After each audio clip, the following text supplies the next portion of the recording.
Hey everybody, Steve here at Hyam Salomon Memorial Park in Frazer, Philadelphia. I think it's only about a half hour north of Philadelphia, the cemetery. It seems to be a small cemetery. It's a Jewish cemetery. And I'm here to visit the final resting place, the gravesite of singer and songwriter Jim Croce. Any other fans out there of Jim Croce?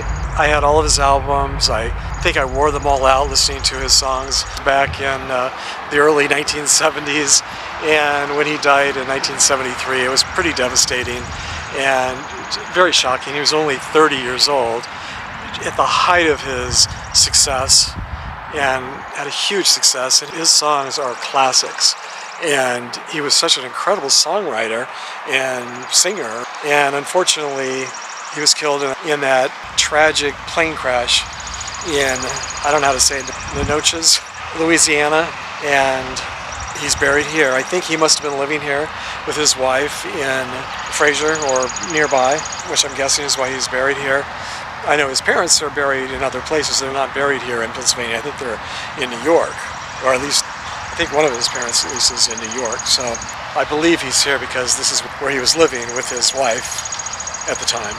It's pretty windy up here, up on this hill, so I hope you can hear me okay. Whenever I hear a Jim Croce song, it immediately takes me back to 1973 when I was in college in San Diego. And I loved his songs, I loved his albums, and I would just play them over and over until all my roommates were sick of hearing the Jim Croce songs. And Time in a Bottle is probably my favorite, but I loved all of his songs. And nothing takes me back to 1973 more than a Jim Croce song. It's amazing how music can do that. I think Photographs and Memories, that's probably my all-time favorite of his. Both of those are more sad songs, more melancholy and thinking about the past. And as I mentioned before, I tend to like ballads, especially sad ballads, and that's probably why those two are my favorites. But all of his songs were amazing. He died right at the height of his career, just as he was achieving major success, had multiple hit albums and songs, and was just at the height of his fame when he died in a tragic plane crash, which was also just unbelievable the way that happened. Talk about fate and just being in the wrong place at the wrong time. I read that he and members of his band and I believe his manager and booking agent, they were all on board and they were all killed with the pilot. Apparently the pilot, right after takeoff from an airport in, I think it was Louisiana, heading toward Texas. They just finished a concert and were heading to the next concert.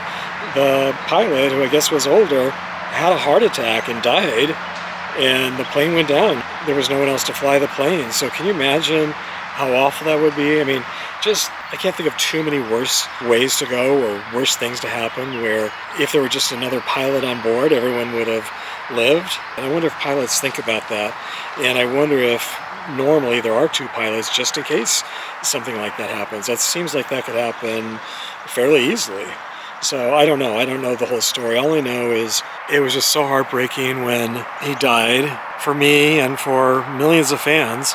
And I always wanted to come back and see his gravesite. So today's the day. All these years later, 1973. Is that, almost 50 years ago?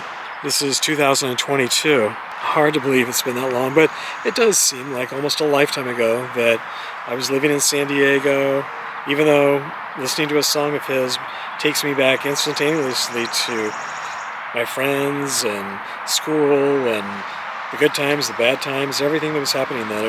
And I don't know if Pearl Oster was related, but isn't this interesting? She was born on Christmas Day. And I find that a lot in Jewish cemeteries. So it's, I don't know, the ironies of life, And I wonder, I don't know if Jim Croce was Jewish or not, or if maybe his wife was Jewish. Were you also fans of Jim Croce, and do you have a favorite song? Do you still listen to him? I still listen to him on the radio, and actually I have a Spotify channel, and one of my albums is all Jim Croce songs, so I listen to that quite often. He had huge success, and when you think of the number of hit songs he had, and the popular albums he had, all of that in such a short time, he crammed a lot of music into a very short life. And he's buried under this pine tree.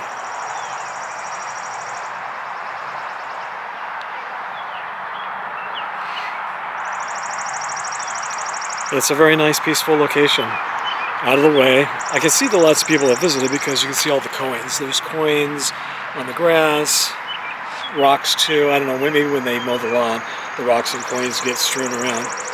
But there's lots of coins here, so he's had lots of visitors. Have any of you visited his gravesite? This week I want to give a shout out and a very big thank you to my newest Patreon supporter, Carrie FG. Thank you, Carrie, for your kind donation to my channel. It's very appreciated. And thank you to all of you who have taken the time to subscribe. That's very appreciated too. So as always, thanks for joining me on this trip down memory lane until our next trip to the cemetery together. Thanks for sharing the memories, everybody.